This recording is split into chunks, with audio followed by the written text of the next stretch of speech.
Dia kata boleh tak kita doa buruk kat orang? Sebab tu suruh buat soalan agama. Jawabnya, boleh. Nabi berdoa ada dua. Satu doa yang baik. Satu doa yang buruk. Hak paling banyak Nabi doa yang baik. Ada satu hadis Nabi kata, barang siapa yang Allah beri dia kuasa menjadi pemerintah, lalu dia membuat jadi susah rakyat. Bagi Nabi pun tambah, fashkut alaihi, maka ya Allah, turunkanlah kesusahan bagi pemimpin seperti ini. Itu doa yang tidak baik. Di Taif dibaling batu Nabi, kepala kepecah, berdarah. Nabi kata, ya Allah, berilah petunjuk pada kaumku sehingga mereka itu orang yang tidak mengetahui. Itu doa yang baik.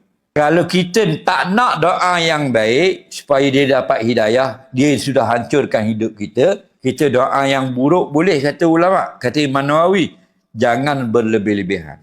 Dia jahat, dia hancurkan rumah tangga kita, ya Allah, tolong balaskanlah kejahatan yang setimpal dengan kejahatannya. Itu boleh.